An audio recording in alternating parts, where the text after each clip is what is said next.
type that into my computer, my Google. Good morning, conversion. or good afternoon, good evening, good night. Hello to the world. Welcome to another virtual DDD session.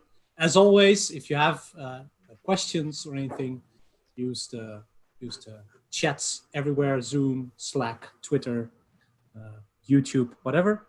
And today with me are Vladik, Trond, Diana, Rebecca, and Dawn in order of what I see.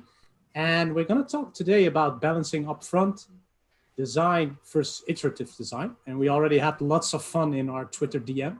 So much fun that all of us have imposter syndrome at the moment. But I think it will be a fun session. And to start, we're going to do a quick check-in, a quick round, so people can introduce them. And I also want to hear from everyone of the panel is why do you think design is so important? And why do you think it can hold you down or hold you back? So maybe Vladik, you're on my top corner. Maybe okay. Okay. So that's a tough question. Actually, I didn't think about it before. So first of all, my name is Vladik. I'm from Israel. Passionate about domain-driven design and cloud technologies. And for me, design is actually I think that's what we are doing when we're programming. We're designing solutions, and almost each and every line of code we're writing is somehow related to design. We're designing some part, some module, some boundary of that solution.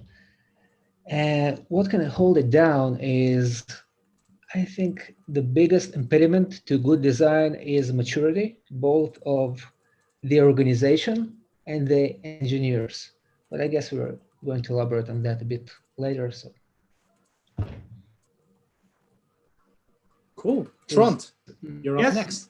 Trond here from Oslo, Norway. Sunny Oslo, Norway for once. I have to admit, I work as a solution architect, which is a ridiculous title, to be honest, but it isn't. So you can imagine what sort of company I'm working in at the moment. So it's a classical project oriented. So my frustration, of course, is that there's very much focus on upfront design there, because as probably all of you agree, design is important. I mean, everything we do is design, even down to the coding. So, and I think we have to do some upfront design, but it's balancing with this force in at least the company I'm in now, where there's a lot of focus on this large projects that runs 2 years. So I'm in the project I'm in now have been running for 2 years already, and we're maybe halfway there coming.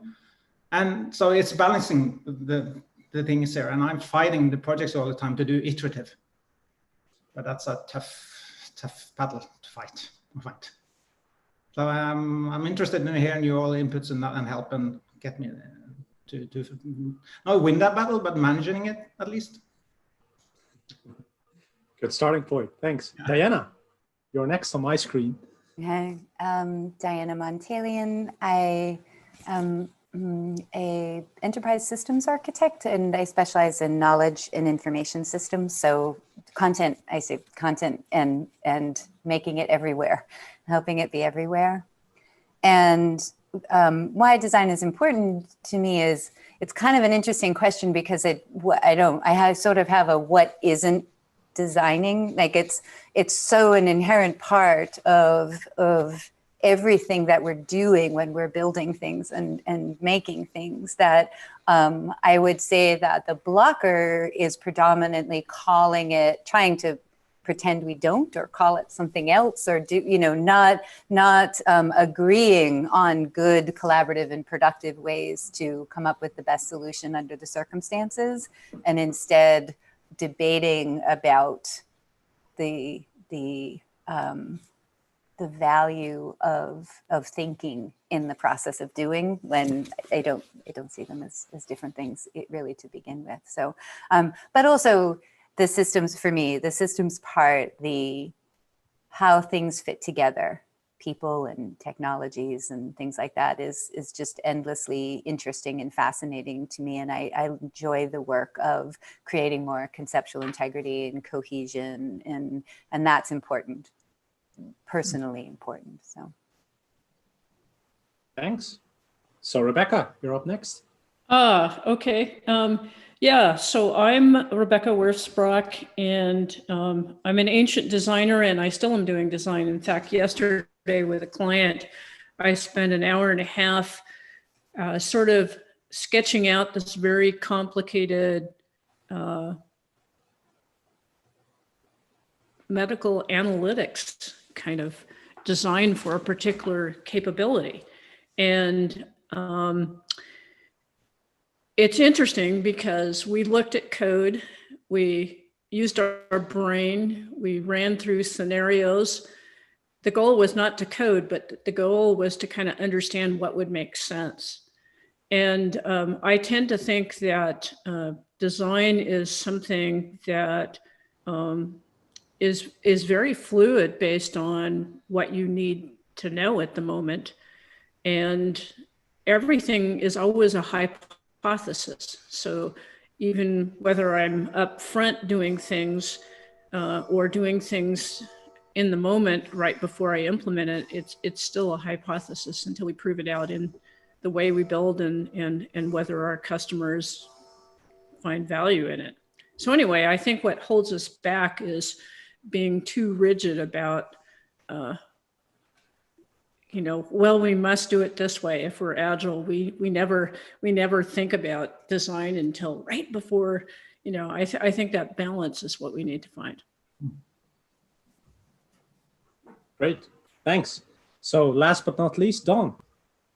Hi, my name's Dawn. I work for IBM. I'm a design principal and a front-end architect. So I deliberately, I think, straddle these two worlds of technology and people and figure out ways to make them work together. Sometimes it's fun, sometimes it drives you nuts because nothing's working. So in terms of what's the rub,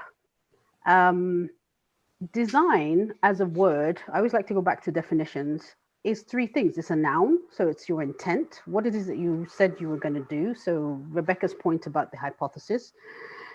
It's a verb, the thing you're making, the thing that you said you were going to do. And it's also an adjective, like a designer handbag. So I think we're already in a sea of meaning, and you want to be very clear. We transition as human beings between those states very easily. Machines and systems don't do so well, or even crossing different boundaries for different disciplines. So being precise, ironically, I'm the designer, I'm talking about being precise, right? Being precise is one of the things I think that we need to be clear about, because you need to say, just like Rebecca's example, are you trying to understand? Are you making a proposal, or are you making the thing? And we switch between them without necessarily thinking to be explicit, but I think that that's one of the challenges. The other is when you're in those different modes, you need different tools. There's never one tool to do all of those three things. So by being precise, then that helps to give some framing. So that's my speech. I'm done. Can I change my answer to Dawn's? Good, thanks. So let's start there, right? We already talked a bit about it, and maybe a bit of context is there. You already started about design. So what do we mean with big upfront design, or iterative or incremental design? Can I go first? Yeah, go. It's about getting enough information to make a decision. So big upfront means I need the whole world defined and do all of that, and then I will decide. Or because of, depending on scope or what your risk profile is like or what you need to do. I think about, the Americans making the plan to land on the moon. They had no idea how it was even going to start, but you had a mission, and then you figured the rest out as you went. So that had to be incremental and cycles, because there was understanding, then you made something, then you tested it, and then you cycle again. So I would say it's about how much information do we need to make a decision that decision doesn't have to be right, but you have data at least to make it. Okay, I don't know who said it, but at least somebody referred to Apollo 8. That's the biggest MVP ever. Because they had really no idea what they were doing, but they were just, and I had to rush it. So Apollo 8 was such a big gamble as far as I can remember. So yeah, I totally agreed on. And also for me, the big upfront, as I said earlier, I work in I'm stuck in project at the moment, and as they see it, they don't see it necessarily just as big, but also as deep.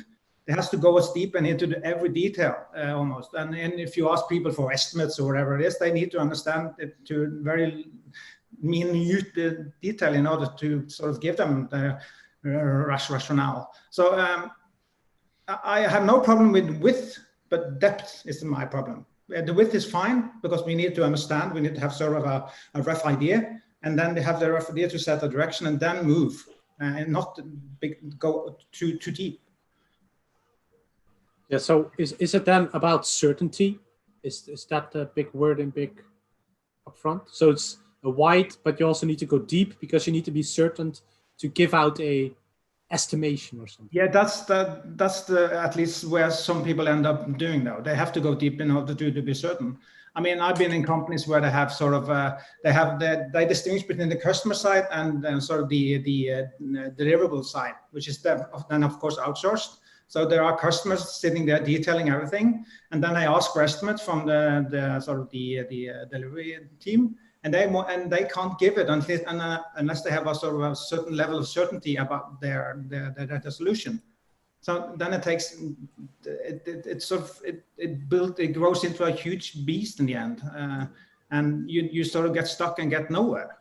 So for me, I totally agreed on. You have to know enough to set up sort of have an idea and some direction, hypothesis that you believe in. And it doesn't have to be for the whole thing. It can just be, you can start somewhere and say, okay, we have some idea here. This might work. Let's try it. I think there's another dimension that you're bringing up there in that the size and complexity of something is a confounding factor here.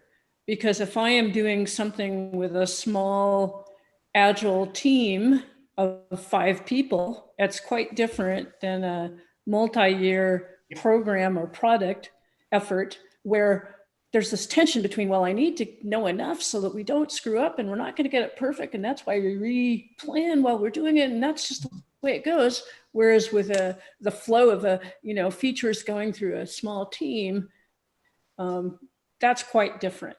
And so anything that's big takes more of that sort of tension and just turns it up a notch, I think.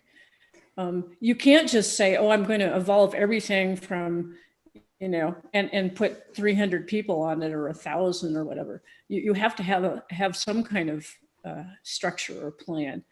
So, that size really confounds the issue.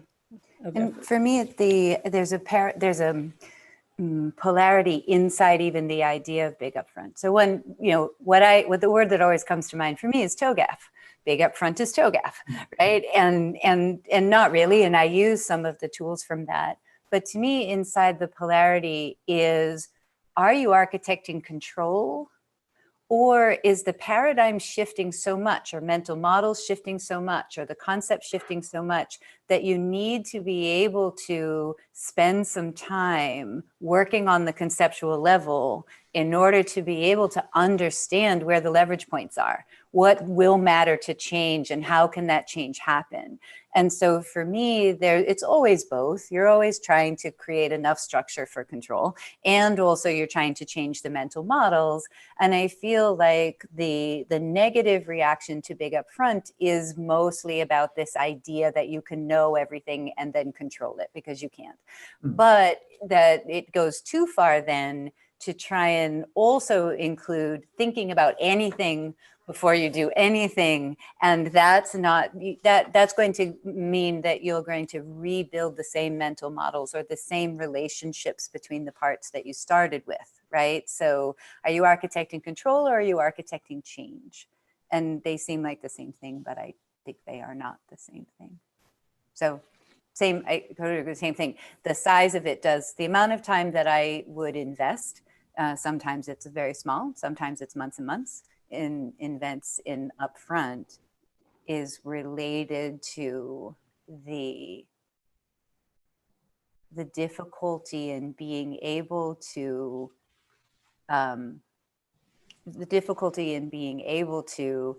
have a shared vision and a shared understanding that's cohesive and sound and actionable without making it concrete.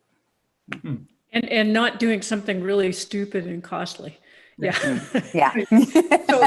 So in some sense, what you're talking about with that kind of design exploration, if you will, is something that I think is really kind of a really salient part of design, where innovation or technologies are unknown or things like that.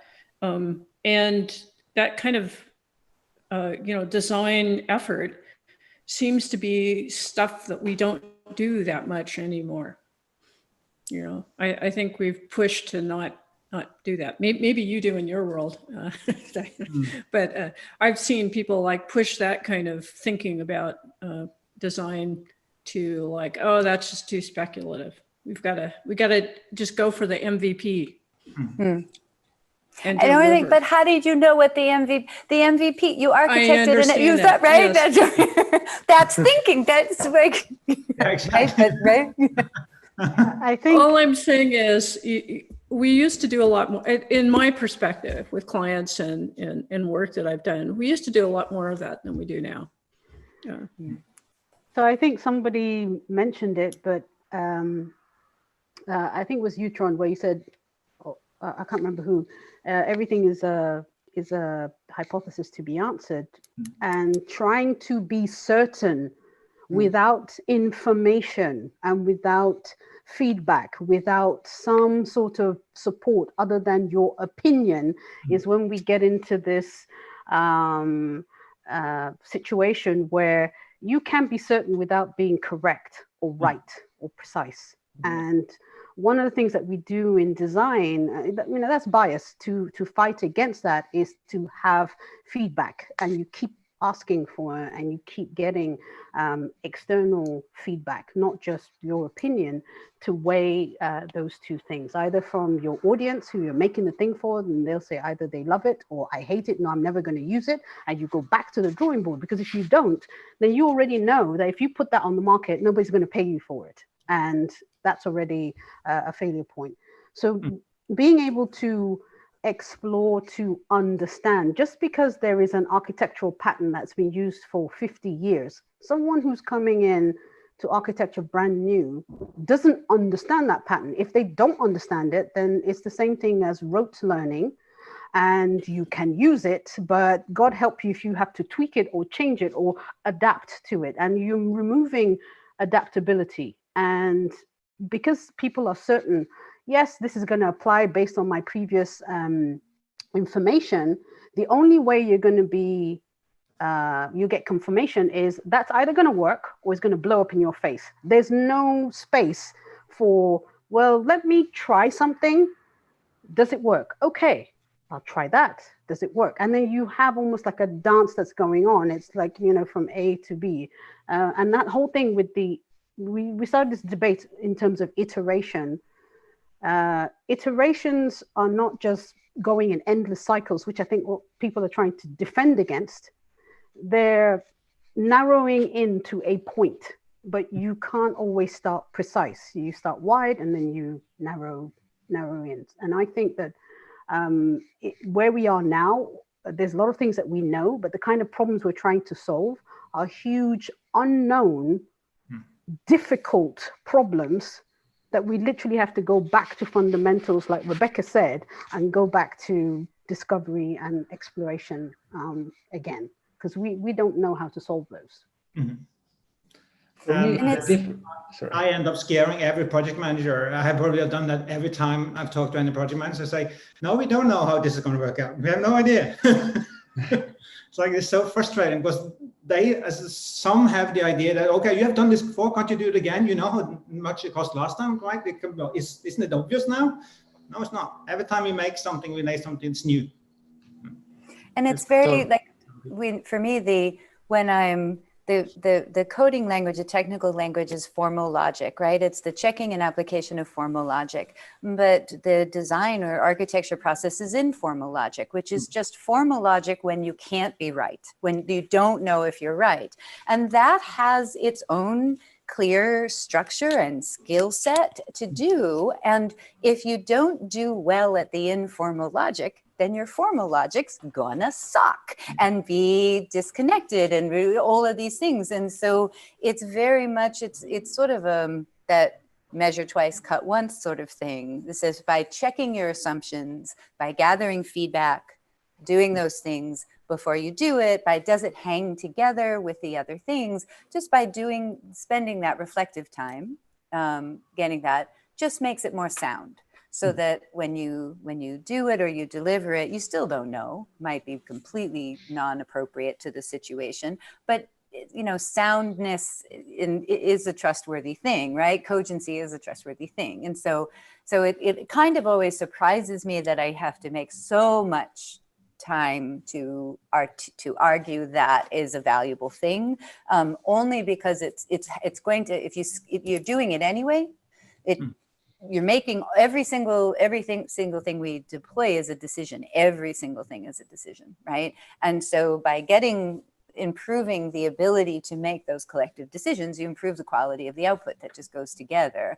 And it is true, and I think it's really, really tricky because decisions also tend to be ensconced in a hierarchical process that actually does not benefit the output, right? So sort of redefining even what that process is, or at least I love the word precise, right? But having rules and precision about what that process is, so that inside it, I always think of it like improv, right? Improv looks like people get out on stage and just start like saying whatever comes to mind, which is true to some extent. But in fact, there are very strong rules. And the biggest one is yes and. You're always saying yes to what's happening and responding to that, right? To keeping that back and forth happening. And I think that whether it's upfront or iterative, little, small, big, whatever, that fundamental rule of yes and collective reasoning and informal logic, and when there are logical fallacies, that those are bugs in your thinking and you remove those bugs. It's just happening conceptually instead of typing it into the literal keyboard, right? But for me, the difference between the two approaches, and I think it really relates to what Rebecca and Don just said, is freedom or the lack of freedom. So when we are doing big design up front, we invest so much effort into building that big design that we don't have that freedom to say, okay, we were wrong. We want to change it. We have more information. If we're doing iterative design, here in this case, we can say, okay, we gathered more knowledge, and yeah, now we have more information. We can make a smarter decision, and yeah, we can act on that knowledge and refactor, change the boundaries, change the design, and So that's the dangers, I think, what you're saying. It's a bias, right? The sunk cost fallacy. The longer you spend on creating a design, then we might as well execute it because we already spent so much time, effort, money on it. So it needs to work. Is that what you're saying, right? If you spend too much time up front, then it's bound to fail. Too big to fail, they always say, right? Yeah, you invest too much, you make assumptions. And when you have the evidence that those assumptions were wrong, you have that pressure that, okay, I spent so much time. No way I'm going to tell people that I was wrong. No, I will stick to that decision. I will defend it. Yeah. So my favorite consulting gig was where I was involved in figuring out whether things were feasible before 1,000 people would work on it. And so we would have these one or two kind of conceptual, can we do this sort of thing efforts before we would invest in things. And sometimes we found out that technically we could do something, but it was a dumb idea. But it was really great to have that kind of investment before you committed to something that would take 2 years to roll out. But I don't see that in more recent clients than the ones I had back then. You mean the probing of certain decisions, just trying it out? Yeah. And trying deleting it, out. not pushing it to production, I mean? Absolutely, and we called them innovation spikes. Yeah, the spikes, yeah. So a question from the chat here is, would you need clear boundaries to do less design up front, to not need to go that deep? Right, so, you need, what was the first part? Okay. So would you need clear boundaries to do less design up front, to not need to go that deep? I can have some input there, but because that is sort of my main tool, and I think I claimed in the introduction to a blog post I just wrote that that's probably one of the actually best practices we have is modularization. So at least I use that a lot. And for me, and when I go into projects like the one I mentioned, is that I try to find the seams. Where can we sort of focus, and what can we leave out for now? What can we wait with? It's always a hard discussion to have with the projects, because at least the product owners are often, because they have investments in certain parts, and they see, okay, this is going to bring us so much money, so let's focus on that. But I say, no, we should probably focus on the other one, because that's tricky and difficult. We have to explore that more and all that. And so I find it's always a fight to find that box where you can go deep, and where you want to start, or something like that. So, but that is sort of the main tool that I use, is finding those boundaries and sort of get an agreement on where should we start, what part should we do first. And so Ruth, I know Ruth once says, when a decision is hard to revert, that would be such a decision boundary. Is that one of the heuristics here? That's one I use a lot. Yeah. So if there's more risk in taking that design decision, then we might as well go deeper at that point. Yes, then you go there first. And whose boundaries? Yeah. That's the right. Whose bound? Because it very much depends on how you're looking at it. What boundaries that you would draw, right? Yeah. So whose boundaries, and also to then sort of expand each other's boundaries enough to be able to hold in view.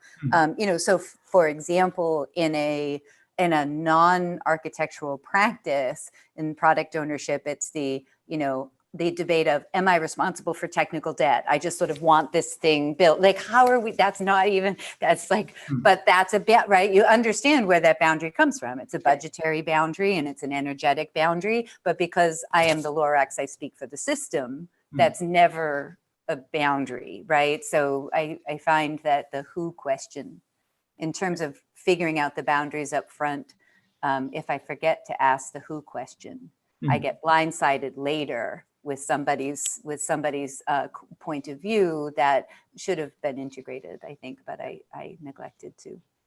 And riffing off of that, I think having the experience at the center means that that's clear, but there's never one way to implement that. So having the experience and then being able to say, this is the outcome, then just like Rebecca said, how much time? Because then you're going to have to start putting all sorts of constraints on that. How many people, how much time, what, and then you've got the version of that with those constraints. And then that's where you kind of usually negotiate too. So having the outcome and the experience in the center, then if you like, it's almost the opposite of doing onion skinning. You're actually putting the layers around it. So you take your first shot, you do the 2-week version, then the 12-week, then the 6-month, and then and all this time you have a better understanding and you're getting that depth that you talked about, Trond, where what I thought I knew at the beginning or 12 weeks ago, I know so much more now because you're, kind of down in the weeds. So how naive were we? yeah. So the other thing that kind of always triggers me is when people talk about estimates, they're not asking for estimates. They are asking for certainty, because if it was an estimate, then you know that it's in a ballpark, and that's not going to be the final thing, but that's not actually what happens. So I've actually stopped giving people estimates. I give my opinion about this is how long I think it's going to take. And that always causes a bit of tension and rubs with everybody. But at least no one is going to say, you said it was going to take. Yeah, I did. That was my opinion. I did not guarantee that was going to happen. In my last project, the same thing happened, where the first question in the retrospective was, how could we be so mistaken with our estimates? And I kind of went off on one and and said, so it's an estimate. It's a wrong discussion, right? And what you said triggers me in it's the wrong question. It's about uncertainty, and it's about being in a liminal phase where you don't know what the outcome of the hypothesis is, as Rebecca said it, I think. And so you're in a liminal phase. So shouldn't we manage that uncertainty in a different way than estimation? Is there another way to manage that uncertainty? So what would be? I haven't tried it myself, but a colleague of mine, and I've done similar things. But he actually suggested discuss with them the risks. Talk about the risks instead of estimates. What sort of risk do they see? I mean, if they have estimation because they want to know how much this is going to cost, then you can just give them a rough idea, right? Because then it's just to get money. But if they do ask you for those detailed estimates, it is because they are uncertain, they are nervous, they don't know if it's going to work out, or basically they're scared. So if you can help them manage that risk somehow, that could be. So it's interesting that you say risks, because I've had people push back and say, how can you know what the unknown unknowns are? And I go, well, I know what I feel more certain about. So I do know what I'm like, what keeps me up at night. And there are some unknown unknowns that if you just gave me more time to play around with the design ideas before I would, commit to something, I'd know more about that. But as long as I know that I could, that doesn't mean that I won't, the catastrophe waiting with a particular vendor or whatever. But, you do know the unknowns. You do know where you did not go, if you're honest about design exploration. I would, for me, because I think what's often missing, estimation is meaningless without iterative trade-offs. There is no estimate, and I've now put all the responsibility for you to deliver the things that are in my mind. That as you open the hood and you discover this is bigger, this is smaller, you have to then also be deciding, okay, based on this value, the value of this other thing goes down and the value of the other thing goes right. So the sense of, if I estimate and we have the ability to make trade-offs so that we stay in the same ballpark, then we're going to hit the target. But if it's estimate and then it's a binary, right, wrong, go, there's, I actually way back when there was a client talk about estimates and Agile and backlog, and it had gone over budget. And the project director was saying, but you've asked for all these other things. And she kind of waved the contract and said, but this is Agile. I can put anything I want. They can change as we go. So this whole process of, right, but some other things drop out. But no, these are the things in the estimate that we're going to get. So I get the confusion, but also when it's me, and I call it the $5,000 rule. So you're going to get a bonus for $5,000 and you're excited about it. And you're thinking about the different things, a kayak, you're always going to save it. I'm going to save it, right? Whatever. Then the check arrives and you realize mentally you've spent $20,000 and you didn't even notice it because you weren't really making the mental trade-offs as you were thinking. Like, you didn't realize that you'd chosen not to get the kayak because you chose to get this instead. So when you faced with it, like, we all have expanded the scope in our mind, right? It's kind of what we do. And so the same thing in this process is that nobody wants to make trade-offs as you're going along because we want what we want. right? But if you're not making trade-offs against an estimate, then the estimate is meaningless, would be my argument. Maybe not meaningless, but it's not valuable. So we have someone who wants to join in. Yep. Before that, I saw Nick in the sky saying, "Well, nice on the risk, but how many risk is a day?" That's what they do with estimation, right? How many risk points is a day? Yeah. So you get that discussion. So I thought that was a funny joke. And someone, my if I can guess, quickly, it's Nick, by the way. Yeah. Yeah. Sounds like him. Yes. So now I'm pulling in Thomas Ploch because he has some Cool. questions or comments. So you get around 2 minutes, Thomas, and you should be able to talk now if you unmute yourself. Do you hear me? Yes. Yeah. Cool. Thanks for letting me talk. Really nice discussion until now. I want to continue on what Trond said about risk. And I want to talk about estimations, because we were talking about single numbers here all the time, days, years, months. I think that's wrong. We cannot estimate in areas of uncertainty with a single number. It will just not work. We need to find a different way of how we can talk about that. And one way I found very interesting is using ranges to define uncertainty. So let's talk about the big project, right? Let's say, okay, Don, tell me how long do you think this project will take? And you say, well, it might take between 3 months and 2 years, right? I'm not sure, but I'm pretty sure it will be between these numbers, because you know something. You know that some numbers are ridiculous, but some numbers are close to, okay, they are in a range that I think is very probable. So we do know something, and we can basically identify the uncertainty by the wideness of the range.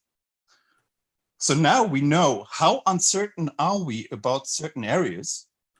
And if we think about design as discovery, if we think about design as reducing uncertainty, then we can understand where are the places with the highest uncertainty, and where is the investment of design? Where has the investment of design the highest value?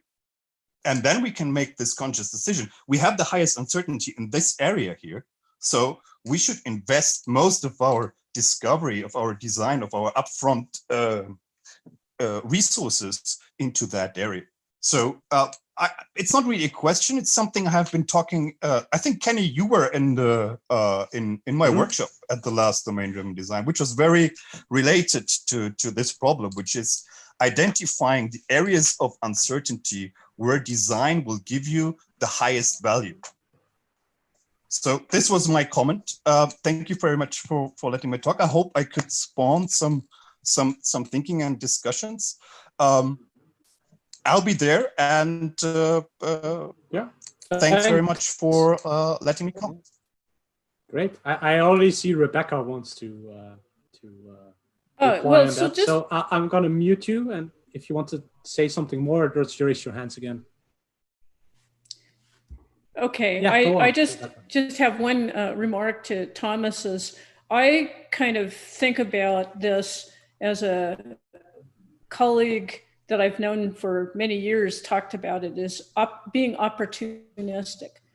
If I'm doing design efforts, this upfront stuff, and it's buying me information, then I'm going to keep doing it. But as soon as I am not buying information at a rate that I feel comfortable with, I'm going to move on, because there's always, when you think about uncertainties, there's always uncertainties. So I think that we have to have some kind of constraints on that upfront design. It has to be bounded in some sense, so we don't just, go play. And it also, if I'm not getting the kind of information I want, I need to move on to another opportunity. And this is kind of hard to do, but my buddy and colleague John would always say, let's just be opportunistic about this. And that's actually a very wise bit of advice. Yeah. I have something somebody raised right at the beginning in the chat. Said one of the symptoms of big upfront design is mistrust. Then I thought about, Kenny, what you said, you know, again, you talk about the liminal state and unknown and tension and discomfort. I think part of what happens with big upfront design is that people almost fall on that as comfort, right? I'm in a known area. I know what the parameters are. I know what the variables are. I'm not letting anything else come in here, and I can produce something that can be built or can be made. But those decisions were ignoring very clear needed feedback or data, which as soon as you release that thing, you can take 2 years or 2 seconds, it's going to be irrelevant. And it's being able to accept that even with your best effort, what you're doing could be completely irrelevant because of something either that you knew about or didn't know, like all of us sitting at home today for weeks and months for something that we couldn't control. So I think part of, again, this is something that we do a lot as designers or human designers, is that you have to accept that there will be some pain and some discomfort. But I like Rebecca's packaging. If you're training for an event, you go through some pain because you want to get the benefit. Once you don't see the benefit, then that's your signal to stop. You're in diminishing returns and reposition and go somewhere else. So I think we need to really start looking at balance, really, not one or the other, but really kind of almost read the room and figure out when to do what. And I think it goes back to our boundaries question. Oh, sorry. No, yeah, you were up. So you're all talking. Oh, good. Okay. This is back to our boundaries question, in the sense that, I mean, to Thomas's point about uncertainty, it's a very big part of how I think about things and describe that to people when talking about anything sort of in terms of estimate, you know, how much uncertainty is really here. I'm lucky in the sense that uncertainty is my science. That's what I do. Right. So generally, if there's not high uncertainty, then you don't need me. So if I'm engaging in it, then it's because it's uncertain.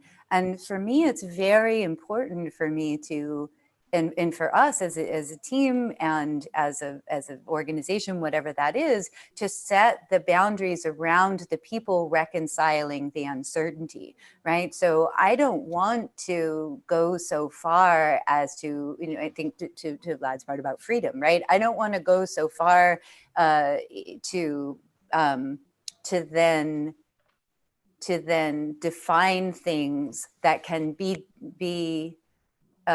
defined or made more certain or resolved by, say, the team building what it is that's building, right? These are really their decisions. So for me, it's a hierarchical thing too. It's trying to be careful about, I mean, very much agree with everything it has said. Where is diminishing returns? And also for me, diminishing returns is when I'm thinking and making decisions and clarifying uncertainty in areas that is not best done by me. Right? It's best done by other people or by the team, and where those boundaries are. And it depends. I mean, it's kind of an art form too. Trond, I think you wanted to also react on that part. Thanks, Diana. I'll try not to go too deep into that estimation rabbit hole, but probably obvious now that I'm not too fond of doing estimations. I have tried that range bit, and the problem is that often the range gets so big it's ridiculous. Like you had 3 months and 3 years, it's like there's no value in it. And often when I've done that, people lock into the smaller end of that range. So you sort of stuck with that somebody picking a date that matches the smaller end. But anyway, I think it's the problem is trying to sort of manage that uncertainty that sort of the owner or the one that's asking for the estimate, what was it that they really need. And I think we often imagine that the design is out there. It's just for us to find it, right? You just search for it and then it's there magically. You have found it. But the thing is, it's not there. We create this as we go along. So when we get some idea, some direction, we discover new things, and then we can do it this way. And then some things flip completely to the other, in another direction maybe, or some left field. A ball can come from left field during that period that turns the whole thing over. So I mean, I think we should get away from thinking about trying to manage that certainty in a different way. Well, so when you talk about certainty, the thought occurs to me, and I've been victim of this with managers who have different tolerances for risk. Yeah. So coming from an engineering background, we want to mitigate risks, and the marketing manager just wants to get it out. So risks are things that he thinks that, oh, you engineers are just too conservative.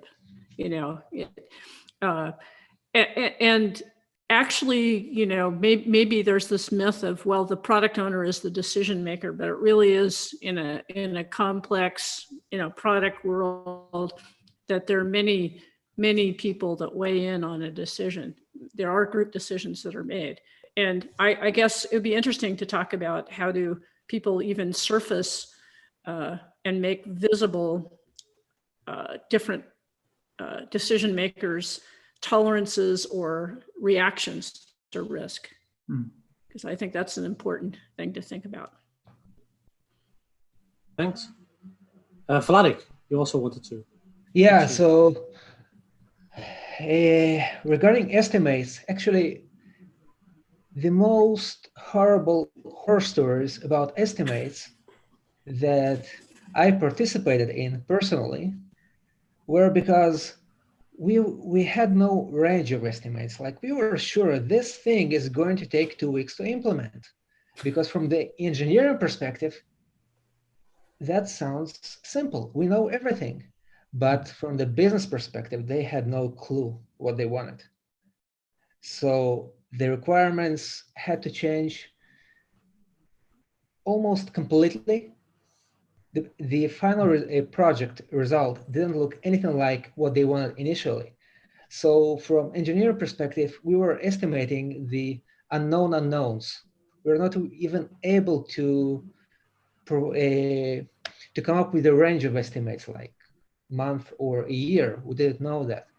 We just had those requirements. It sounds simple, but again, there are different perspectives here, and what may sound like perfect certainty to engineers can be uncertain to the business people. And again, we have to take it into account. And again, domain-driven design, core subdomains, usually they change often. Business people want to optimize them. If it's the first version, they have no clue usually. So those were my 5 cents.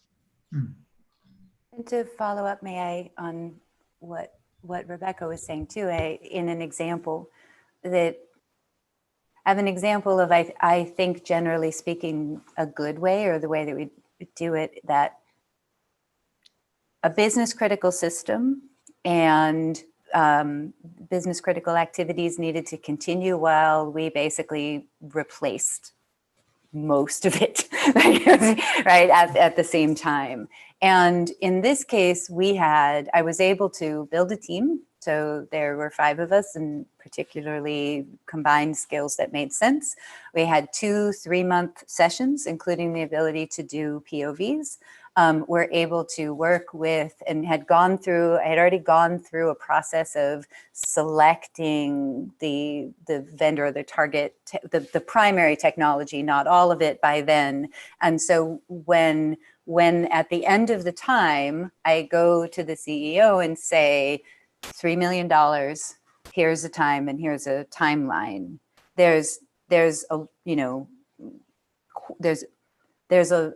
lot of work behind it that I am comfortable with the soundness and with the different feedback that we've gotten. So one of the things is we did hands-on experiences with the users of the new system to get feedback from them. Will this work? So we had a series of workshops and activities and coding, and then our own ability to whiteboard together and kind of challenge all of that, so that by the time we get to this place, I don't know how much it's going to be, But I'm pretty sure A, this is about what it's going to be if we do this, and B, if we continue in an iterative manner, we will be able to make trade-offs, 1, and 2, surface early when it's gone awry, so that more decisions can be made.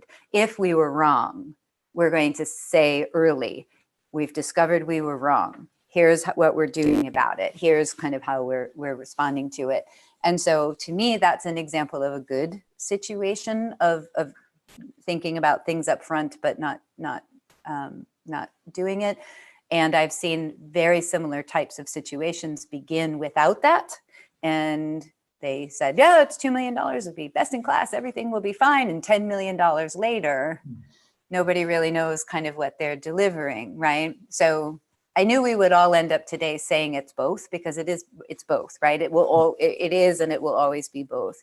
But I think someone in chat too was asking about sort of examples of timing, or, how we've sort of done it. And that was a good example for me.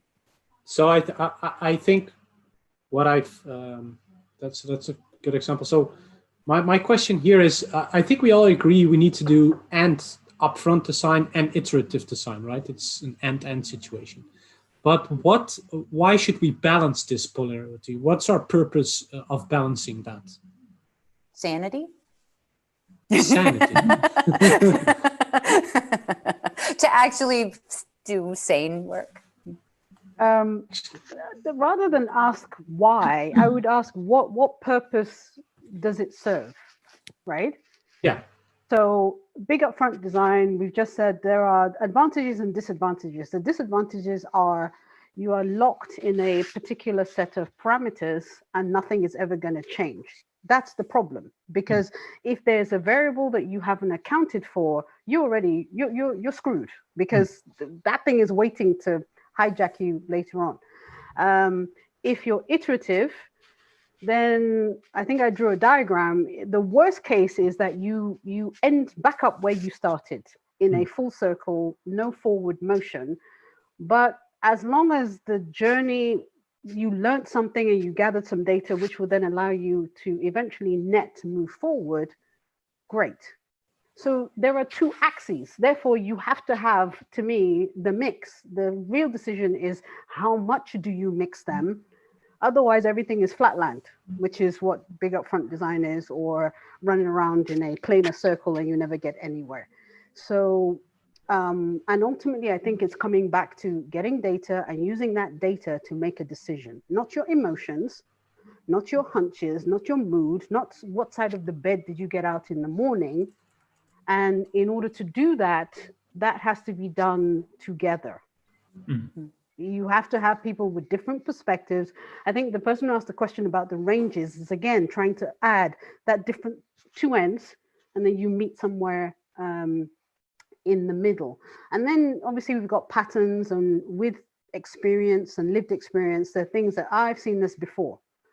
I think this is a good match. And then Diana, to your point, you're still checking to make sure that it is a good match, and you haven't tried to shoehorn something into a place where it doesn't fit. But you don't know it doesn't fit until you actually try it. If you ever watch kids do that game where they have the shapes and see how long they keep trying, and the answer is no, no, no, no, no, and then eventually it's like, okay, maybe I should move and try somewhere else. And that's what we've got to be able to do, but do that quickly. Yeah. So I think 2 dimensions, and then you're figuring out on your graph, where do you put the line? What is the shape of the graph? So you're also saying that you can already see in kids where you need to, so sometimes there's a kid who's just pounding that one exactly. thing. Yeah. Okay, no design for you, no engineering. Right. The metaphor we need to talk. Yeah. The metaphor I've been using lately, and it keeps coming to mind, right, is so you buy a couple of acres and you're gonna put a house and build a house. And my thing in frustration lately has been, if the next time someone says concrete to me, I'm just going to drop down, make a random square, pour the foundation and say, this is where your house goes, right? And then, well, it's too close to the road. Right, because that's why we're architecting, we're figuring out where it goes. But of course, you don't want to spend like forever deciding where to put the house, and then you never get a house, right? So what's that balance? But that also, certainly what I've experienced, and the experience is that you don't decide everything about your house and where all the furniture will go and where the pictures will go before you live in it, because you don't actually know the experience of living in it and facing. So you try and make the best decisions about the immovable, back to you quoting Ruth, right? You make your best decisions about, my argument is concrete is the thing you should be most careful about.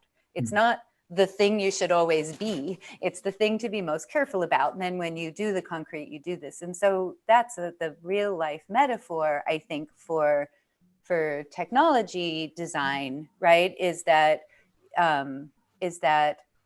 trying to do upfront knowing before you do something like pour a foundation, but then also give yourself the time and space to live in the experience together, see how people will use it, understand what the neighbors do, these kinds of things, get feedback, and then continue.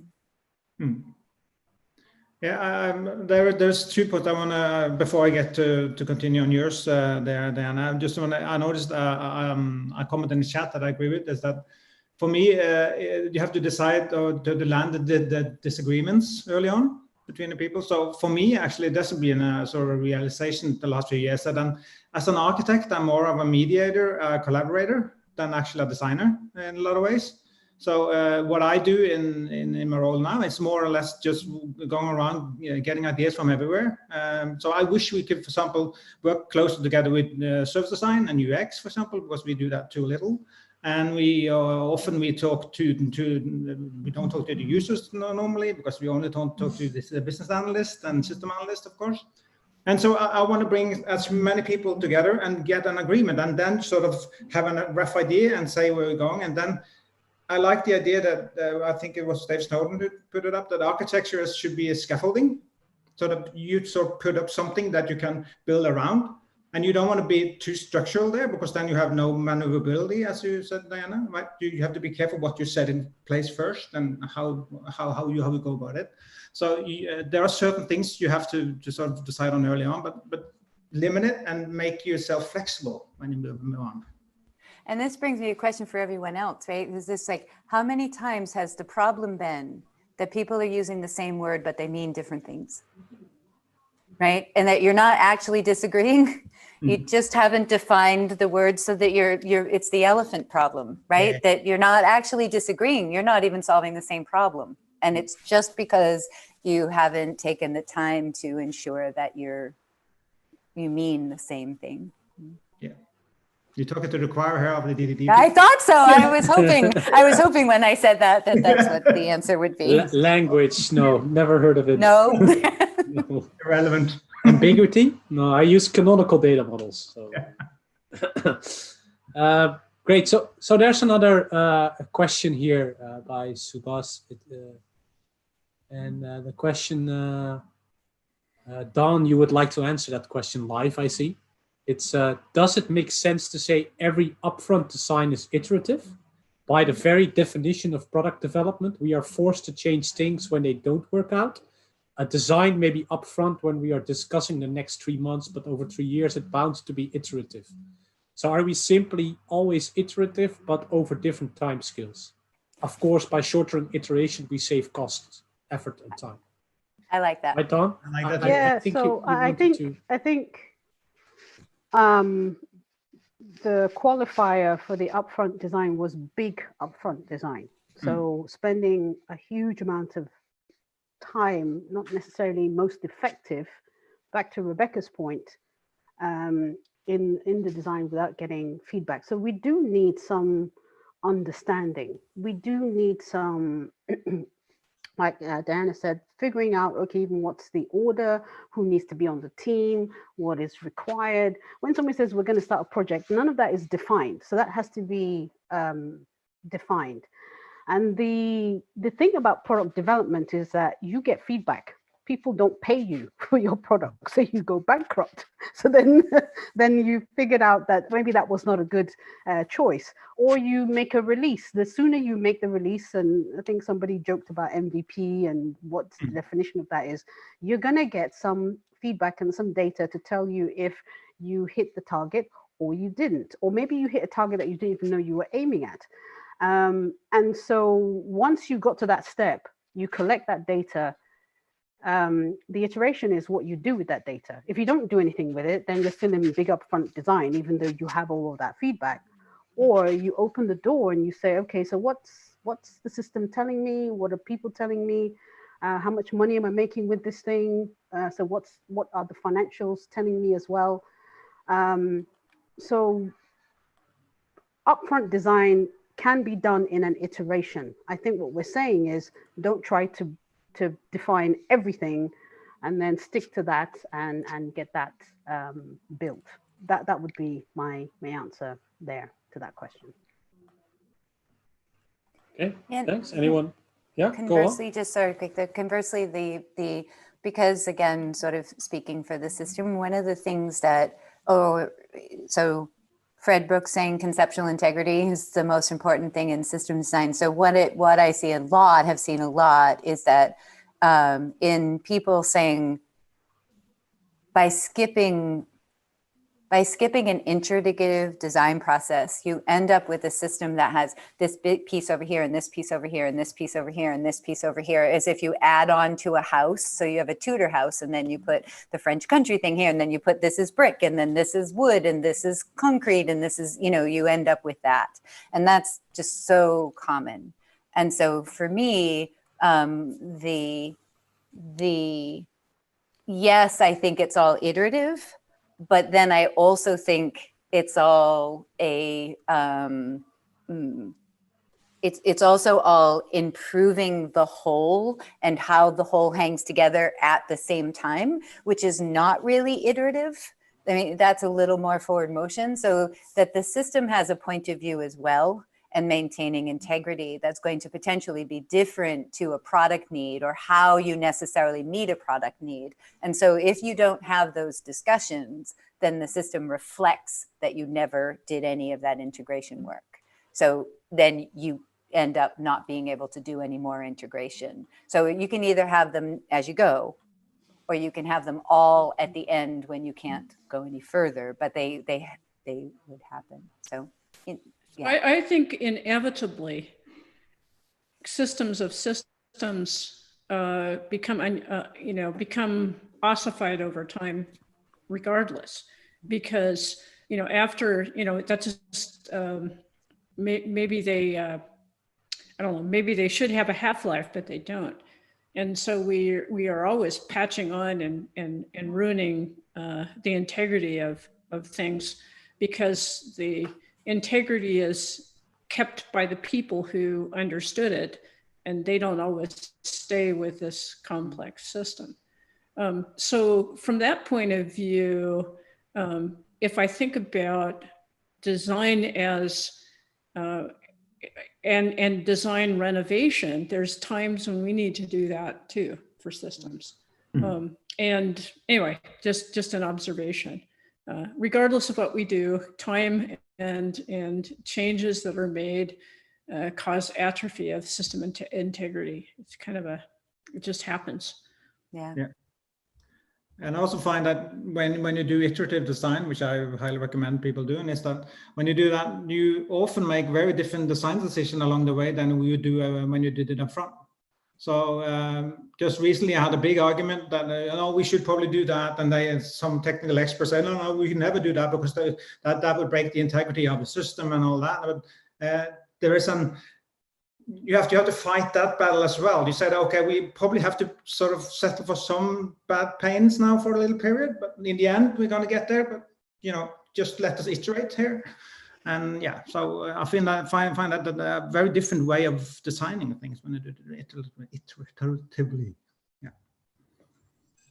Yeah, we live with our constraints, don't we? And then we break them. Yes, indeed.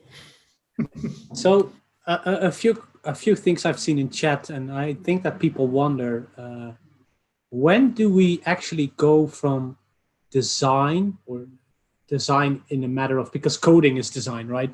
But that upfront design to let's just start building something. What are some key indicators or key heuristics that you use in this place where you say, well, one was right, if a decision is hard enough, so that's the reverse one, if this decision is hard to revert, we need to go deeper. But is there also a reverse heuristic or a reverse indicator? So for me, it's like when assumptions keep circling, or you keep reiterating on the same problem and you keep falling into that, maybe we need to start doing something, right? So that would be my sort of easy heuristic, because it's not that simple. But do you have any of the toolbox? Yeah, I'm saying if I'm not buying any more information by doing my upfront design, if I'm just not really, the rate of what I'm learning is just not there, then I should learn by building. So rate of learning. So how would you is that a feeling, or what do you mean with rate of learning here? Well, so I'm trying to get information in order to feel that I understand the design problem that I'm tackling. And if I'm just like what you said, Kenny, if I'm circling around, we're not getting any new information, I'm talking to other people, I'm looking at other stuff, nothing startles me, I feel like I'm in a rut, then it's time to really prove it by doing something.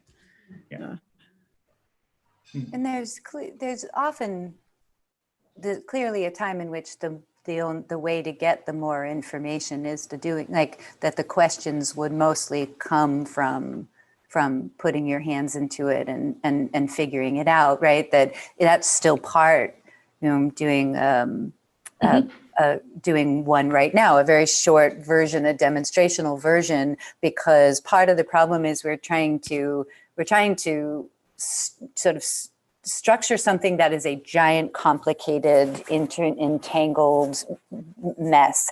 And so we've done a bunch of work on it, but the best thing to do is to pull it out and try and structure it and see what we can't do.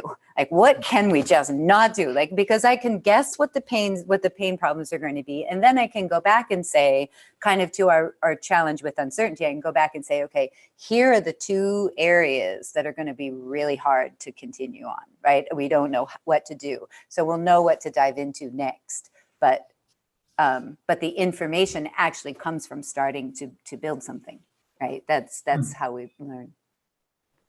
Yeah, so something that I would add is, you were talking about having heuristics. So Kenny, if you went around a room and asked people a question, the second thing people say, I don't know.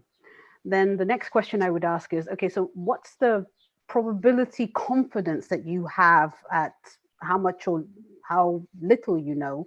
And if it's less than 25%, what that means is we're in that danger land that Diana was saying, where you use the same words but mean completely different things. You're not aligned at all.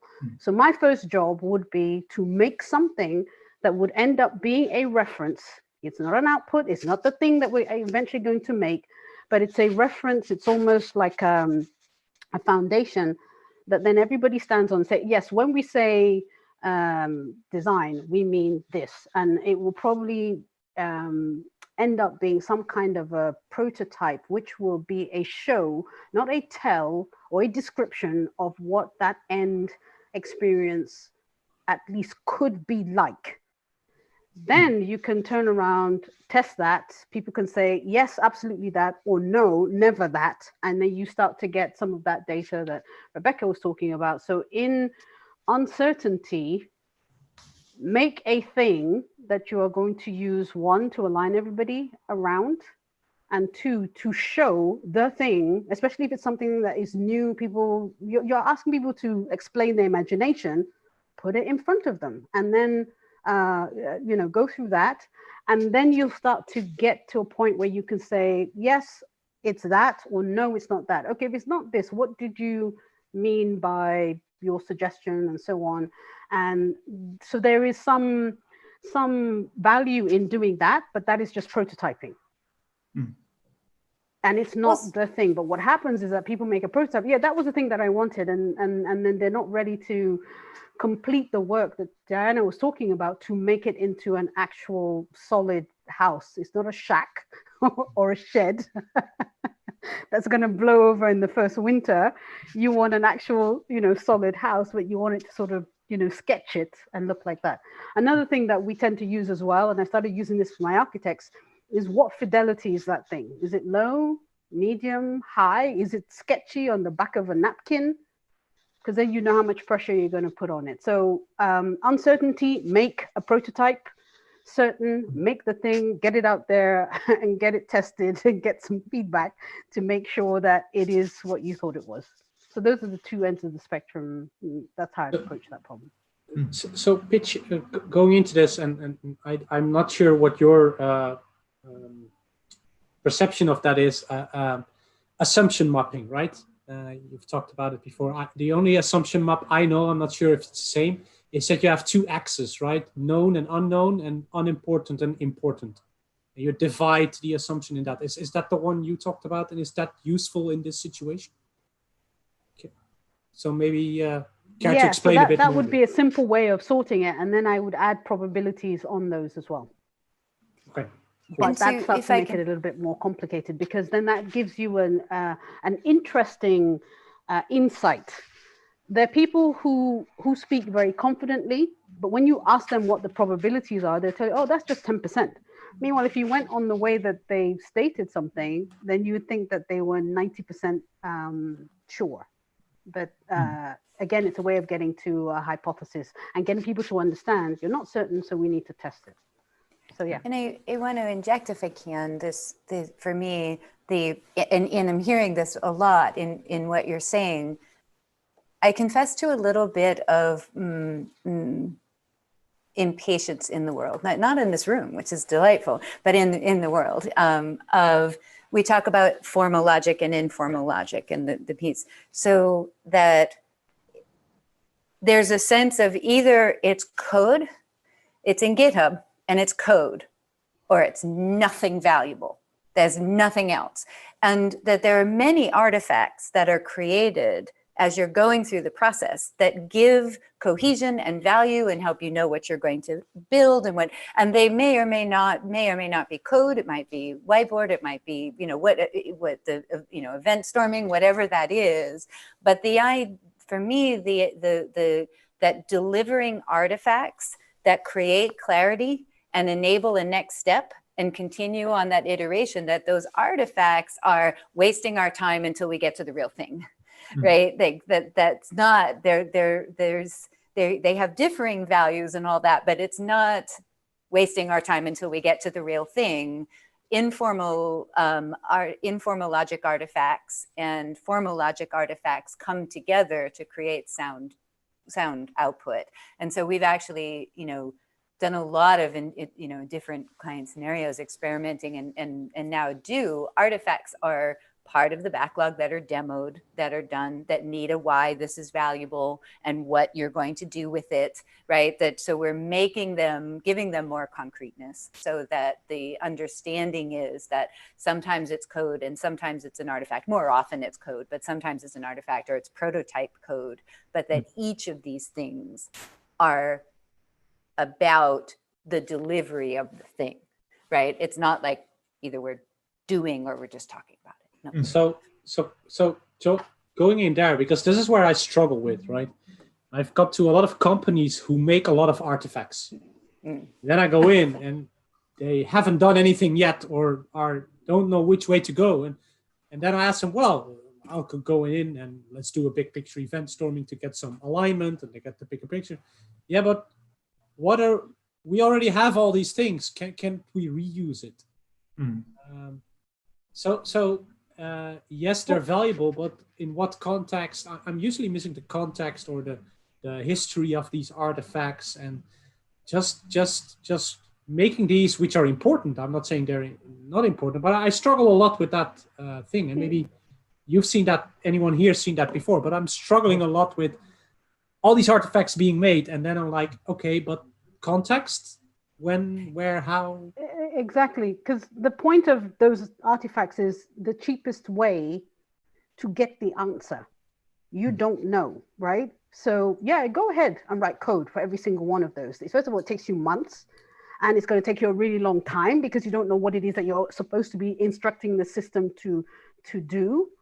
And then are you going to take and investigate all the 10 different options in code? Or are you going to pick 2 that you think are highly likely that will actually make you money and are not going to bankrupt you? So I think that it's interesting what you're saying is that if you don't curate that, and again, you don't have, what is it that you're aiming for at the beginning, then yes, it's very difficult. What was that artifact for? Who made it? What did they learn from it? What did it do? How long did it take? What did it answer? Those things should be obvious and clear. And the only time I would ever use code to answer an unknown is because I need to make something concrete that people can touch. Otherwise, I have to become a mind reader, which I don't have the capability of. No, I'm so surprised. Well, and if I did, then I would be a gazillionaire. Right? And so you're right. Just because you've made something, it doesn't have value just because you've made it. What is it for? Who is it for? What does it tell you? And then progress on from there. And I have the very radical view that at least for me, it is my responsibility to the place you find, the way you interact with those artifacts should represent the system that you're working on. It should be through capabilities. So in other words, the way you architect how artifacts connect and are interacted with and how new ones are added should answer some of that nebulousness. It should be constructed in the same way that the context itself. So for example, if people are creating artifacts in Google Docs and all these things, and they're just like strewn about in some hierarchical, like engineering teams by engineering teams, then they are they create no context.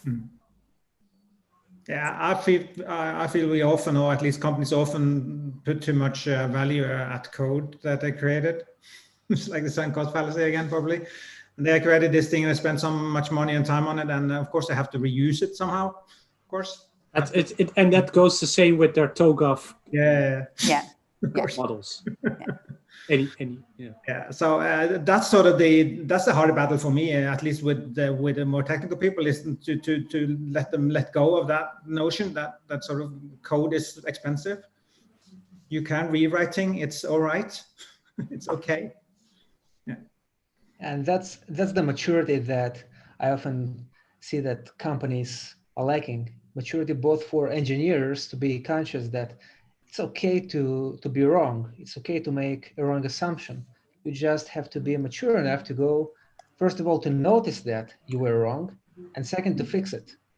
And at the same time for their managers, because if you're working for a company like what Nick calls feature factory, well, they want features. They don't want that architectural gold plating or factory that you're speaking about. They want features.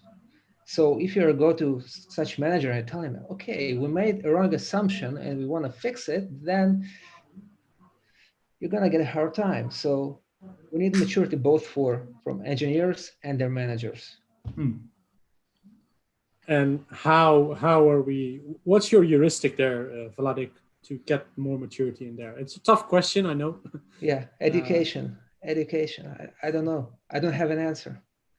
I just hope that the new managers that will be there in 10 years, they will be more educated. They will have more agile background and experience. Yeah, because Rebecca, we talked about this in the past as well, right? That you're dealing with this for a long time in the industry.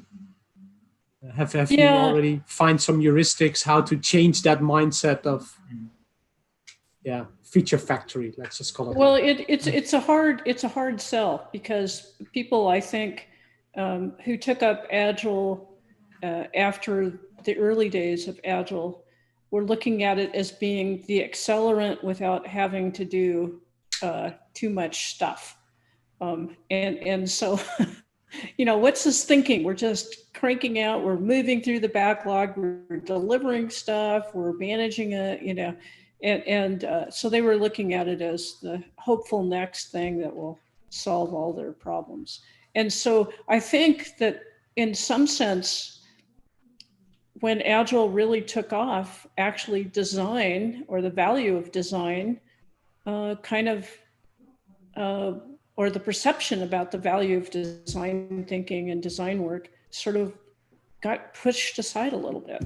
I hate to say that, but that's why I've been trying to get, the DDD community hooked up to the Agile community and say, well, hey, we can do these things. We can do these design activities, but we can do them in a way that is not so heavy-handed as the big artifacts that are under, change control, under all this stuff. But we can do these things. So it's been going back and forth, from too much to nothing. And I think we need to kind of realize that based on uncertainty and our capabilities for, what we could do, and our tolerance for risk is going to drive us in different directions. I'd like to ask a question. So we're speaking about iterative design, about the ability and freedom to change stuff. But what are your heuristics for knowing that you need to change something? That's actually very interesting, because if I'm in a boiling pot of water and I just jump in and it's boiling, I go, oh, I'm not going to stay there very long, right? But if I'm working on a system over time and things become more clunky and more difficult, and some of our tests are not passing, and all that, I put up with a lot more, I'm going to say, a lot more pain and suffering than I should have. And it's almost like at some point you kind of have to say, am I in a rut, right? Or is this just getting too difficult? But it's like, I guess I put up with, I see people put up with a lot of extra stuff, because once things are rolling, it's easy to atrophy the integrity of a system and keep working, and things are a little slower. As long as our build and deploy times are fast, well, great. The design, it kind of goes a little sideways. And I see that a lot. So I don't know if you do too, Vlad. Maybe we should have so similar to, like, for example, artists, painters do when they paint. Either they turn the picture upside down or they look in the mirror, right? To refreshen their view, their perspective on it, so they don't get stuck on the one they've seen day in and day out. Just get another perspective, maybe. I don't know. So you got to get companies to do that, because it's not just individuals. Yeah, definitely. Yeah. So I think this is where sometimes rules of thumb help. So one of the things that, again, just from experience, I usually say is that you should be able to write out the whole system on a piece of paper, even if it's a sequence diagram, right? If you can't explain it in that, then how on earth are you going to code it? So even if it's just, usually we start with 6 panels, you got the story, and then break it down. And yes, you can go all the way to a sequence diagram. Then you've got the actor, the system, and everything else. And if you can't do that, yes, Kenny, to your point, how many of those versions are you going to make, and how pretty does it need to be, and all the rest of it? At least have a number, 2 or 3. If you can't do that, then I begin to question, how are you actually going to be able to then understand it enough to actually code it? You're just deferring that problem. And by the time you get to trying to write code, then you're in a serious, you got constraints, you got pressure, you got to deliver it, you got Agile, it's got to be done in 2 weeks. No way. Yeah. So I always, when I start to see that kind of chatter back and forth, is okay, let's just do it on paper. My team hate me for it, but then it means you clear out a lot of the extra, it's the framework, it's this, it's that. No, okay, let's just map it out on paper. Could it be something like what James Lewis said, that I should fit in? It should be able to fit it in his head. Like you should. Okay, my brain isn't that big. No, exactly. So, no, most of the system I work in, they're too big to fit in my head, at least. So maybe there's something there. If you can't explain it, like you said, simply and easily, then probably it's too big. You have to do something. I think also what it does, Trond, is sometimes somebody will write something and say, well, what did you mean there? Yeah. You have a singleton. Should it be a singleton there? Have you thought about this and all that? Then you have that conversation at that level. And it's not about a personal thing because it's on a piece of paper, you're all huddled around it. It's another version of whiteboarding without calling it whiteboarding. And then at least you all leave that place with the same picture. Somebody might come back 5 minutes later and say, oh, you know what, I thought about that, but maybe we need to change that part. And then again, it's alignment. You got alignment, and then you can move forward and you're moving in unison until the next problem. Yeah, it's the same. It's the same sort of heuristic I use for example mapping. Doing example mapping with the QH or the index cards. Doing it on a flip chart, and you have the horizontal line, right? And if you move outside your horizontal line for that user story, then probably your user story is too big. So now we need to cut. What do we do first? And those. So there's two ways there. For one thing, boundaries when you're designing can be annoying because you're going to fit something in that boundary. So that's also not good.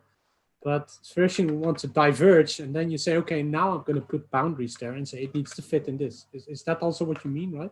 It's the opposite, chaos versus structure, where chaos is great to see patterns, but well, without chaos, you'll never be able to move anywhere because you don't have structure. I think it's acknowledge what's there and then try and order it, right? Yeah, yeah. Because that way you're doing you're kind of putting everything on the table, then you start to try and order it and position it and figure out, should this be next to this? And have we taken care of everything? But acknowledge, gather, and then, yeah. It's how they do it in the pattern community as well, I think, Rebecca, where they just put everything on the table and see where things fit. It's that Japanese guy, and then patterns will emerge. Pattern mining, yeah, pattern mining. They do the same. Just have all this mess on the table, and things will emerge, structure, and see if it fits. Well, when you compare things, when you start looking at it, doesn't just emerge without human thought and action, tactile. So Diana, you wanted to say something. I do. Yeah. Sorry. I am. It's a little bit of a lag. I'm sorry. I keep interrupting when it's just more like I've started and someone else started. I think it's a great question, Vlad, and I use the car boat analogy. So when the situation has become that the organization with the highest value thing that people do, right? They need a car to drive. They need a boat. But you can't have a car or a boat. You have to compromise, and you end up just coming up with a car boat. And then the car boat is nothing anybody wants, right? So you've done neither. And so that when those type of situations start to arise where people can't do what they're trying to do, and the trade-offs mean that people don't end up getting really anything close to what it is that they need to do, then that would indicate to me that something needs to change. Good. So it's no longer a feature problem. Yeah. It's a structural problem. Well, if on the other hand, James Bond had a car boat. Yeah. Well, if you want a car boat, then it's all bets are off. Then that's if your most important thing is to do car boat and you make car boats, then Yes. Right? So you need a plane. It depends. Yeah, so Thomas Ploch has another question. So that will be the final question until we wrap up. But there's Neil Ford talks about evolutionary architecture. Do you think there's a need for a formalization of something like evolutionary design? Hard question. What does it mean? How would you, what do we, speaking of not necessarily solving the same problem by not defining, what do we mean by evolutionary design?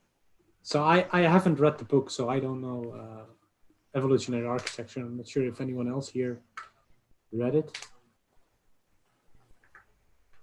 I didn't finish reading it, but but the ideas are similar. So what Neil, Rebecca, what they're proposing is to use a fitness function to define those, actually engineer those heuristics when the system needs to be evolved architecturally.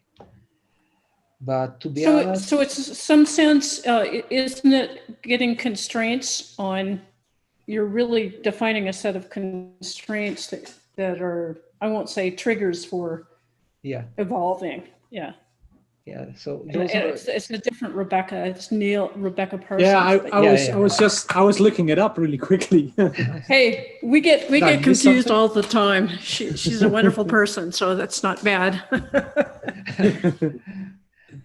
So is that something maybe within the DDD community, right? The DDD crew, where Christina and the Miro man Nick here is, and certain other people I might forget to mention, are working on this sort of process of doing it in the DDD scene, right? Giving people guidance of doing this evolutionary.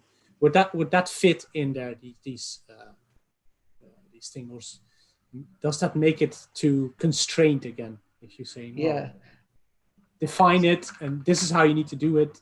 Golden hammer again. I'm afraid people are going to latch onto it and see it as a linear process. Yes, I'm afraid, but you are very clear that it's an iterative thing, so hopefully people will get that. Yeah. Well, so if I think about going to Christopher Alexander, and I know we're looking at time here, where he talks about generative systems, things that can create, that you want to have structures that unfold over time. That would be really cool. Why can't we have processes like design like that with humans? Nature does that all the time. But the thing is that when you do this, you have to have set up a number of, if you look at biological cells and whatever, there's a bunch of things that trigger then a morphological change. And I tend to think from us as designers of complex systems, we need to have a set of constraints roughly there that cause us to evolve. And then when we do that, we don't just want to bolt something on. We want to create structure that is, hangs together in a different shape. So that's, what leads me to like split bounded context when, in the domain-driven design world, or to say, well, these subdomains really need to be refactored because of the business value, or, things like that are important in that evolving for sure. design. 100%. Vladek, I think you also wanted to respond, right? Yeah, I don't remember what I wanted to say, but anyway, what I do want to say is I really love that analogy between systems and living organisms. And the thing is, living organisms, they have this wonderful function, pain. So pain, we hate it, we try to avoid it, but people who don't feel pain, they don't live for long, right? And when we are designing systems, just as Rebecca said, we are gradually learning to ignore that pain. And that, what in my opinion, in many cases, leads us to those legacy code bases that no one wants to touch or even look at. I think we ignore the pain, but not unconsciously ignoring it. So there's still stress in the system, probably. I've actually it's where the car boat comes to, right? Is the car boat is you try and avoid the pain by coming up with a compromise that'll be almost as good as what you want, and then you're not realizing you're never actually getting anything really satisfying. Yeah. There's a good book by Simon Sinek called Leaders Eat Last, who goes into this stress and how you live longer under stress and everything. It's a really interesting book. And on a positive note, Kenny, you've got to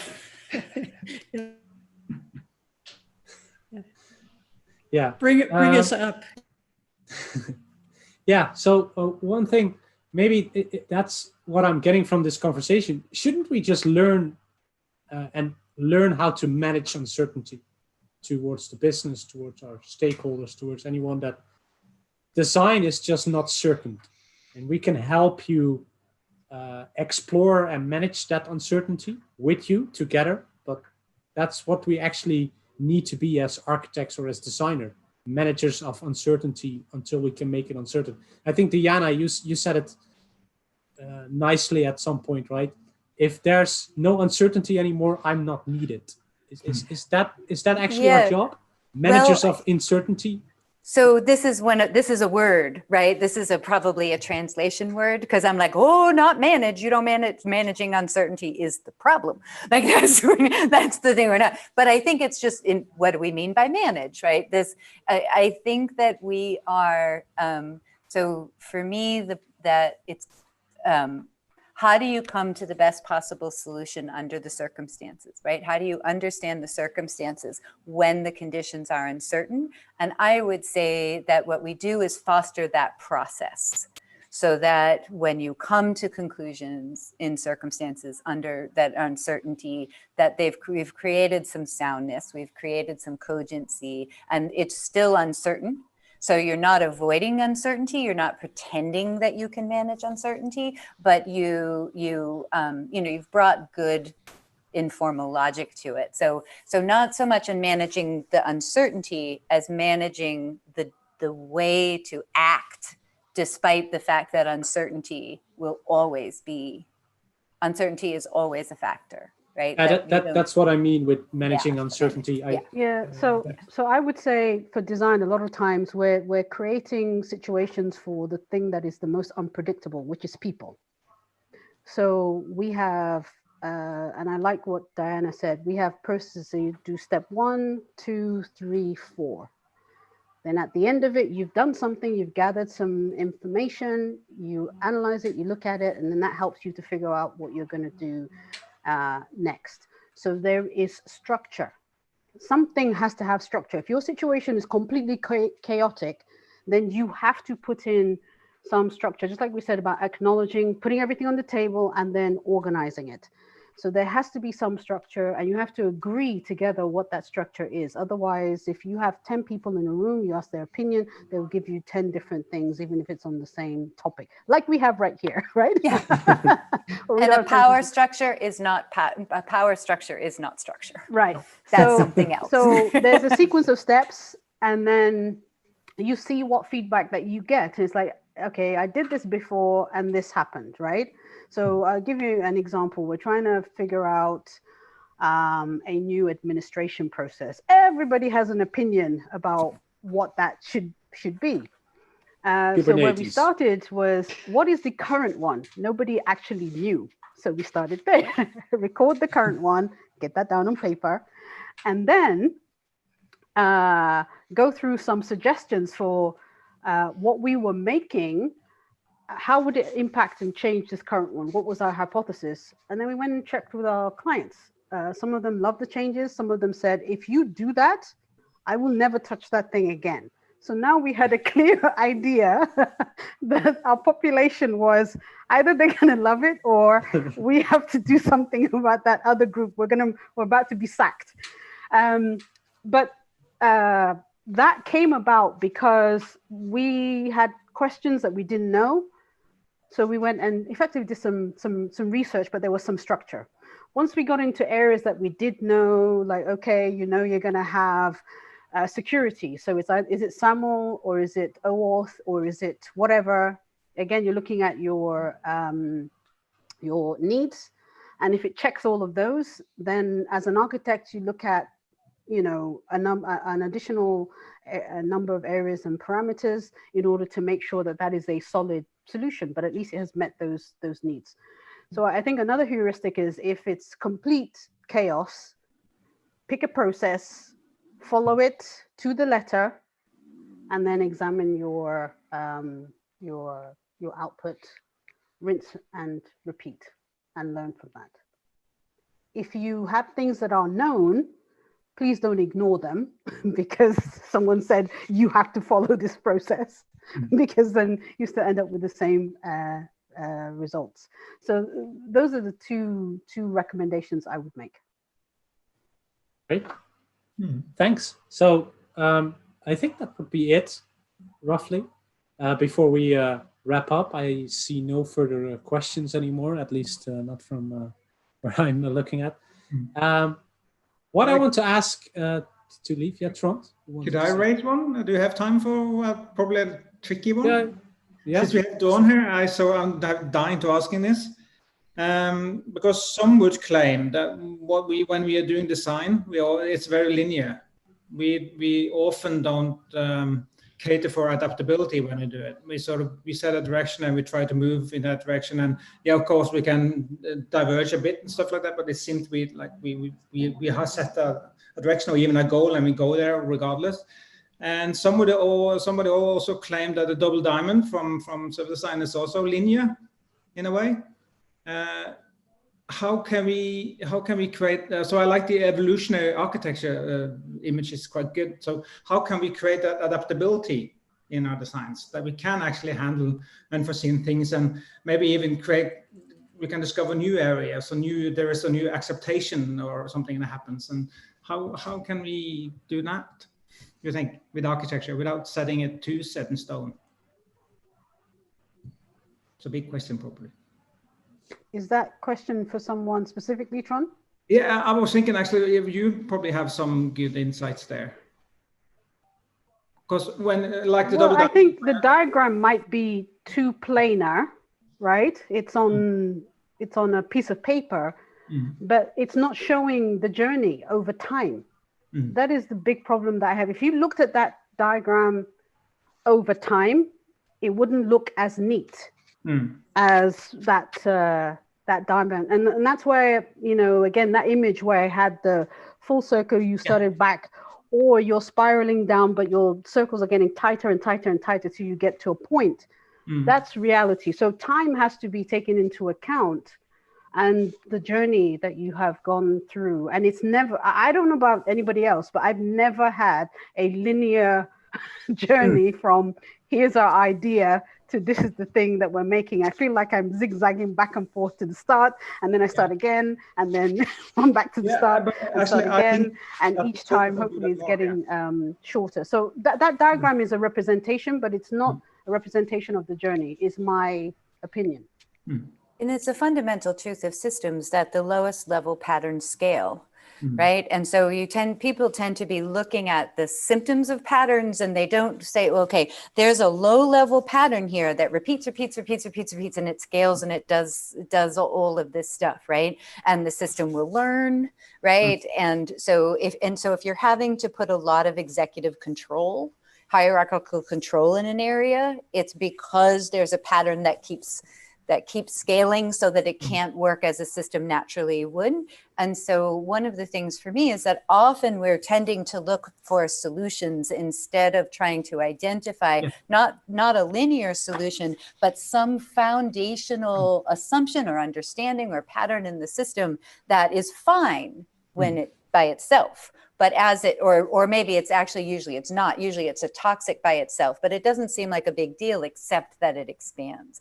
And so I think one of the things that we can really do to move out of linear thinking is to try and see if we can find those points in which this pattern, and there's been a lot of chat too about people, and often it's a people pattern, right? Exactly. There's a people pattern that persists, and as long as you keep that people pattern in place, it's sort of, what's the phrase of if you put a donkey in a box and mail it to Florida, it's still a donkey. Right? Like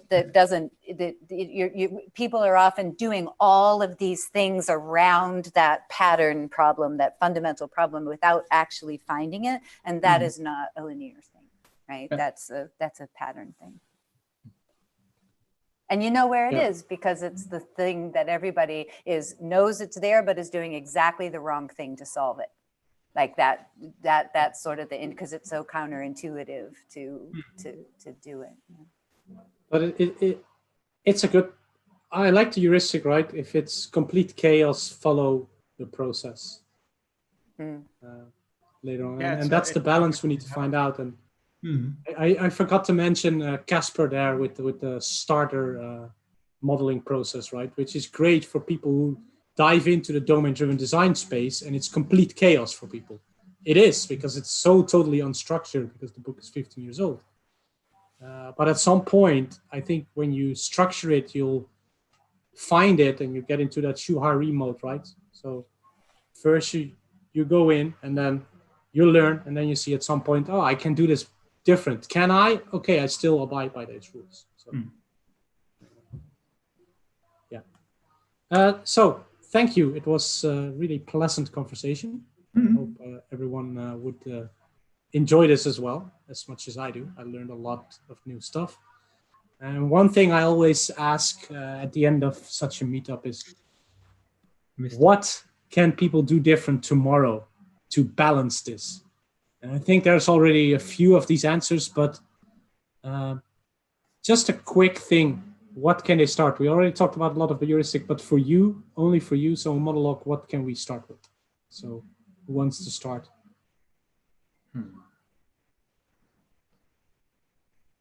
Learn to use the pain. So I would say do it on paper. Whatever it is that you want to do, get your team together, draw it out on paper. It doesn't have to be a 500-page document. It's literally draw it out on paper, sketch it out, make sure that you agree, and then go build it. That would be my recommendation. Thanks. Vladek, you said something about pain. Yeah, embrace the pain. Don't ignore it. Don't take painkillers. Learn to notice when it's painful. One of my favorite heuristics here is when you have a requirement and you have to make changes in different boundaries, for example, microservices. We didn't mention that word here. 1 hour and a half. No one mentioned microservices. Or Kubernetes. Kubernetes, Kenna said. Kenna said I said Kubernetes. Oh, no. Oh. So if each requirement requires you to change 2 microservices, that's pain. And that's a signal that you have to evolve your architecture. That's my heuristic. And yeah, I have 2, but they're yes and. So practicing the saying yes and adding as opposed to no when you're trying to figure these out, like that's a life one. The other one is that even if it's just one sentence, whenever your 2 or more are gathered to talk about a problem, have it written down. Why is this valuable? What will we do differently? Who's impacted by this? And any constraints around when, before you start talking about how. How isn't the first question. And even if it's just very quick, every time have you defined the words, because you'll find often that the why, you mention the why and the what, and people go, that's not what I think we're solving. And then you don't waste your time. So I have one thing to think about. If you find yourself kind of narrowing your design vision, is to always think about that there are several options. And so if you think that you're getting on this narrow rut, just take yourself out of that and consider at least 2 other options for what you're doing. Just let yourself go. It's free will to get there, because sometimes we do narrow too easily, us engineers. yeah. I'm probably lost there, so it's hard to sort of go above what all the great stuff that's sort of been said. But I guess my main thing, which has been said already, is collaboration. It's getting a common understanding of the what, and then you can sort of get some ideas together of what the how can be, and then start a journey, basically. So I just guess to summarize what you all guys you already said. No way. Great, thanks. And this was it for today. In a few weeks, well, in a few days, hopefully we're going to announce a special meetup, which will be with Diana. It won't be recorded because I think it won't be safe for the people who are joining in. I'm actually going to join in. And thank you all for joining into this conversation. You can go on Slack or on Twitter to keep this conversation going. We probably will on the groups here. And hopefully see you next time. Yeah. Close the stream now. Bye-bye. Thank you. Bye-bye.